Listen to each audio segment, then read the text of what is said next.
नमस्कार। Royal study with Ajay Shastri के YouTube channel पर मैं अजय राजपूत आपका हार्दिक अभिनंदन करता हूं। हिंदी व्याकरण में आज हम एक ऐसे टॉपिक पर चर्चा करेंगे जो आपने आज तक पढ़ा नहीं होगा, लेकिन यहाँ से प्रश्न कंपटीशन में पूछे जाते हैं तो विद्यार्थी पढ़ते नहीं हैं तो उन्हें पता नहीं होता कि प्रश्न पूछा कहाँ से गया है। तो आज हम शब्द दोष की बारीकियों के बारे में समझेंगे, चर्चा करेंगे आपके साथ। उससे पहले यदि आप मेरे चैनल पर नए हैं तो मेरे चैनल को सब्सक्राइब कीजिए, लाइक कीजिए, दोस्तों में शेयर कीजिए ताकि और लोगों को भी पढ़ने का मौका मिले। आइए हम आज का वीडियो जो है हमारा शब्द दोष उसे हम शुरू करते हैं। सबसे पहला है श्रुति कटुत्व दोष। जैसा कि लिखा है कि श्रुति कटुत्व दोष जो शब्द सुनने में अप्रिय लगें तथा कठोर प्रतीत हों। ठीक है, मतलब ऐसा लगे तो मैं जैसे कोई कठिन शब्दावली लिखी है और पढ़ने के साथ साथ उसका अर्थ व समझ में भी नहीं आ रहा है, वहाँ पर श्रुत कटित्व दोष होता है। ऐसे उदाहरण के माध्यम से समझेंगे हम कि भरत सना से भीत हो वह बाल तब चुप हो गया। ठीक है, अब यहाँ पे जो भर्त्सना शब्द लिखा है ये पढ़ने में थोड़ा अप्रिय लग रहा है। ठीक है, तो यहाँ पर जो भर्त्सना शब्द लिखा गया है यह श्रुत कटुत्व दोष में आता है। ठीक है, यहाँ पर कौन सा दोष है? श्रुत कटुत्व दोष। उम्मीद है चीज़ें स्पष्ट रूप से समझ में आ रही होंगी। उसके बाद है च्युत संस्कृत दोष, अर्थात जहाँ किसी शब्द का प्रयोग व्याकरण के प्रतिकूल होता है वहाँ पर यह दोष पाया जाता है। जहाँ पर व्याकरण में जो शब्दावली प्रयोग की जाती है उसके प्रतिकूल मतलब विपरीत कोई ऐसा शब्द प्रयोग किया जाए जो व्याकरण से परे हो, वहाँ पर च्युत संस्कृति दोष होता है, अर्थात हमारी संस्कृत के विपरीत दोष होता है। अब दोष हम ढूंढेंगे किसमें? शब्दों में ढूंढेंगे। तो आइए वीडियो शुरू करने से पहले एक चीज़ और आपको बता दें कि जो हम शब्द दोष पढ़ा रहे हैं ये आपको किसी बुक में पढ़ने को नहीं मिलेंगे, लेकिन ये आते बहुत हैं कंपटीशन में। हम आपको यूजीसी नेट की बुक से ये क्वेश्चंस करा रहे हैं। तो यहाँ पे उदाहरण दिया है कि इस निराशता को छोड़ो, आशा से लो काम। ठीक है, जो निराशता शब्द लिखा गया है यह व्याकरण की दृष्टि से गलत है। निराशता कोई शब्द नहीं होता है, निराशा शब्द होता है। तो यहाँ पे च्युत संस्कृति दोष है। अब बात करते हैं ग्रामत्व दोष। जो ग्रामत्व दोष है तो जो हमारे संस्कृत में, साहित्य में, रचना में बोलचाल के ग्रामीण शब्दों का प्रयोग होने पर यह दोष होता है। जैसे हम कोई शब्द बोल रहे हैं और ग्रामीण शब्द बोल देते हैं, जैसे मूड पर मुकुट धरे सोहत गोपाल हैं। यहाँ पर सिर के लिए मूड शब्द का प्रयोग किया गया है। हम देहाती भाषा में कहते नहीं है काय मूड पर बैठे हो। ठीक है, तो ये ग्रामीण दोष है, ग्रामत्व दोष है। तो मूड पर मुकुट धरे सोहत गोपाल है, यहाँ पर सर के लिए मूड शब्द का प्रयोग किया गया है, इसमें ग्रामत्व दोष होगा। अब बात करते हैं अश्लीलत्व दोष की। जहाँ काव्य में अश्लील शब्दों का प्रयोग हो वहाँ पर यह दोष होता है। अश्लील से शब्द से आशय क्या है कि जो सही न हो, जिसे समाज में न कहा जा सके। जैसे मिची आँख पियको निरख वायु दीन तत्काल। ठीक है, यानी मिची आँख पियको निरख, निरख मतलब देख के, मतलब ऐसी बात हम समाज में नहीं कह सकते। ये भावनात्मक तथ्य होते हैं कि मतलब अपने प्रेमी को देखकर अपने हृदय में ही उद्गार प्रकट होते हैं। उन उद्गारों को समाज में हम बाहर नहीं ला सकते हैं, उनका एक निश्चित दायरा होता है। तो जहाँ पर अब इसमें लिखा है कि मिची आँख पियको निरख। ठीक है, यानी अपने प्रेमी को देखकर या अपने प्राण प्रिय को देखकर नायिका की आँख मिच जाती है, अर्थात आँख चल जाती है। जो अश्लील हरकत बोली जाती है इसमें धारा के तहत कार्रवाई भी की जाती है, तो ये अश्लीलत्व दोष होता है। न्यून पदत्व दोष। न्यून पदत्व का मतलब होता है जहाँ अभीष्ट अर्थ को प्रसूचित करने वाले पद की कमी हो और अर्थ को स्पष्ट करने के लिए कोई शब्द जोड़ना पड़े, वहाँ पर न्यून पदत्व दोष होता है। जहाँ अर्थ को सूचित करने वाले पद की कमी हो और अर्थ को स्पष्ट करने के लिए दूसरा शब्द जोड़ना पड़े, ठीक है। मतलब जैसे कोई कविता के पद कहे जाएं, उनको कहने के साथ ही कोई समझाने के लिए दूसरा शब्द यूज किया जाए, प्रयोग किया जाए, वहाँ पर ये दोष होता है। जैसे पानी पावक पवन प्रभु, ज्यों असाध त्यों साध। अब देखो, पानी, पावक, पवन और प्रभु साधु और असाधु के साथ समान व्यवहार करते हैं। कवि यह कहना चाहता है, किंतु समान व्यवहार शब्द को यहाँ छोड़ दिया गया है, जिससे अर्थ में बाधा उत्पन्न हो रही है, अतः यहाँ पर न्यून पदत्व दोष होगा।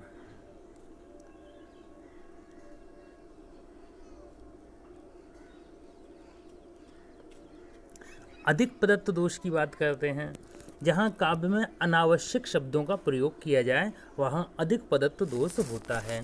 ऐसे अनावश्यक शब्दों को हटा देने से काव्य का सौंदर्य बढ़ता है या घटता नहीं है, ठीक है।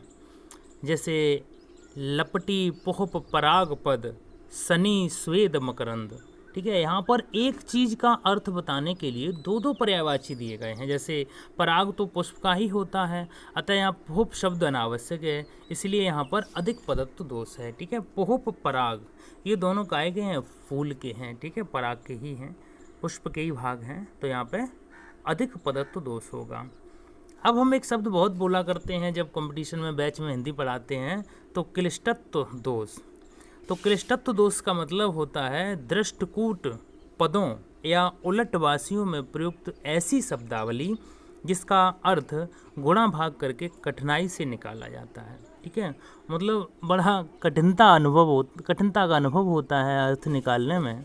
जैसे कहत कत परदेसी की बात, मंदिर अरद अवध बद हमसों, अरे आहार चले जात, नखत वेद ग्रह जोर अरद, करे सोई बनत अब खात, ठीक है। अब इसका अर्थ निकालने में बड़ा क्लिष्टता महसूस हो रही है, ठीक है। उपरोक्त पद में गुणा भाग देने के कारण ही अर्थ स्पष्ट हो रहा है, अतः यहाँ पे क्लिष्टत्व दोष है। मतलब एकदम स्पष्ट रूप से हम चीज़ें क्लियर नहीं कर पा रहे, हालांकि हम हिंदी के अध्यापक हैं, एक एक पद को खंडित कर देंगे, लेकिन क्या है कि गुणा भाग ही लगा के निकल पाएगा। कि कहत कत परदेसी की बात, यानी परदेशी की बात कहते हुए नहीं बनती है कि मंदिर अरद अवध बद हमसों, कहत आहार चल जाट, और नखत बेद ग्रह जोरे अरद करें, सोई बनत अब खात, ठीक है। मतलब इधर उधर की सोच के बहुत दिमाग लगाना पड़ेगा, तो यहाँ पे क्लिष्टत्व दोष हो जाता है। अब है अक्रमत्व दोष। अक्रमत्व का मतलब होता है कि मतलब जहाँ क्रम ना हो, जहाँ पे कोई पद उचित स्थान पर प्रयुक्त न होकर अनुचित स्थान पर प्रयुक्त हो और उसका क्रम जोड़ने में कठिनाई हो, वहाँ पर दोष होता है अक्रमत्व, अर्थात क्रम से न होना। जैसे विश्व में लीला निरंतर कर रहे हैं मानवी। अब देखो, विश्व में लीला निरंतर कर रहे हैं मानवी, ठीक है। अब यहाँ पे ये मानवी शब्द पहले आना चाहिए था, यहाँ पे मानवी शब्द लीला से पहले प्रयुक्त होना चाहिए था कि विश्व में लीला, मतलब विश्व में मानवी लीला कर रहे हैं निरंतर, किंतु क्या है कि लीला से पहले प्रयुक्त होना चाहिए था, किंतु बाद में है, अतः यहाँ अक्रमत्व दोष होता है। अब हम बात करते हैं दुष्क्रमत्व दोष। जहाँ शास्त्र अथवा लोक के विरुद्ध क्रम होता है, वहाँ पर यह दोष पाया जाता है। निरपमो कहें है दीजिए अथवा मंत गयंद, यानी याचक को पहले हाथी मांगना चाहिए था और हाथी न मिलने पर घोड़ा, किंतु यहाँ पर पहले घोड़े की फिर हाथी की याचना की गई है, अतः यहाँ दुष्कर्मत्व दोष है। सबसे पहले क्या है कि हम घर पे मांगते हैं कि भाई 1000 रुपये दे दो, तो 1000 न मिलने की स्थिति में 700 रुपये आ जाते हैं, 500 रुपये। जैसे मांगने वाले भी आते हैं शादी ब्याह में, तो कहते हैं नाचने बजाने वाले साहब 500 लेंगे, फिर 400 लेंगे, ठीक है। तो एक क्रम होता है ऊपर से नीचे आने का, लेकिन यहाँ पे क्या है कि याचक निरप मोह कहे है दीजिए, ठीक है। पहले घोड़ा मांग रहा है, ठीक है, और फिर उसके बाद हाथी मांग रहा है, ठीक है। लेकिन उसे मांगना क्या, पहले हाथी मांगना चाहिए फिर घोड़ा मांगना चाहिए था। निरप मोह कहे है दीजिए, यानी याचक कह रहा है मुझे घोड़ा दीजिए, अथवा मंत गयंद, नहीं तो फिर मुझे हाथी दीजिए। तो यहाँ पे क्या है, दुष्क्रमत्व दोष होगा। अगला है पुनरुक्ति दोष। पुनरुक्ति का मतलब होता है रिपीट होना। चीज़ें अगर रिपीट हो रही हैं, जहाँ किसी शब्द से किसी अर्थ की प्रतीत हो जाने पर भी उसी अर्थ वाले शब्द का दोबारा प्रयोग किया जाए, वहाँ पर पुनरुक्त दोष होता है। सब को जानत तुम्हें सारे जगत जहान। अब देखो, सब को जानत तुम्हें, सबको में ही आ गए हैं कि मतलब पूरा जहान।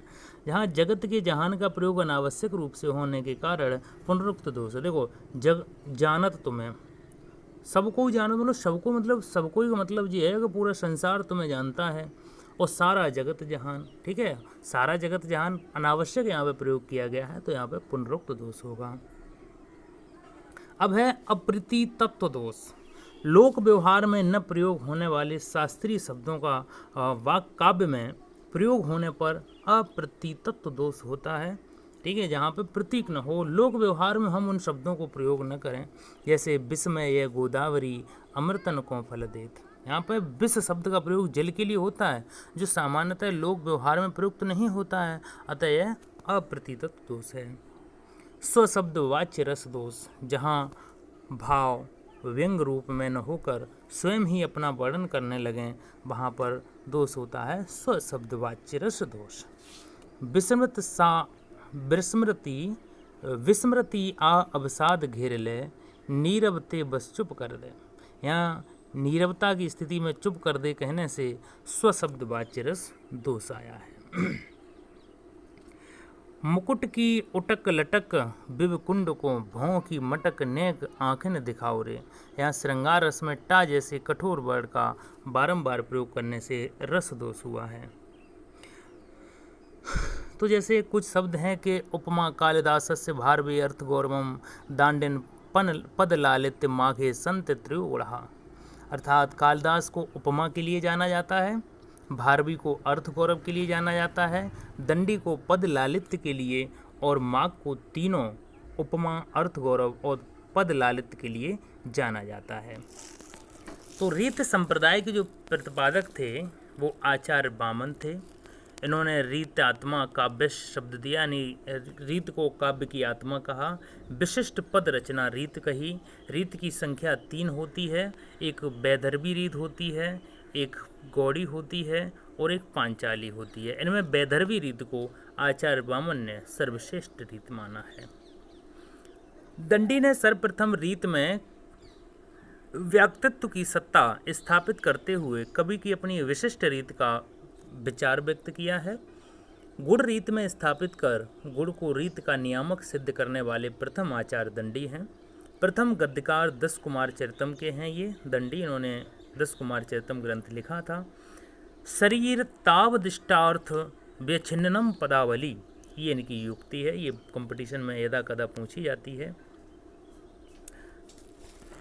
भरत मुनि नाट्यशास्त्र के प्रसिद्ध प्रणेता हुए हैं। भरत मुनि नाट्यशास्त्र के प्रणेता हुए हैं। इन्होंने 4 अलंकार उपमा रूपक दीपक यमक माना है। इनका नाट्यशास्त्र भारतीय नाट्य और काव्यशास्त्र का आदि ग्रंथ है।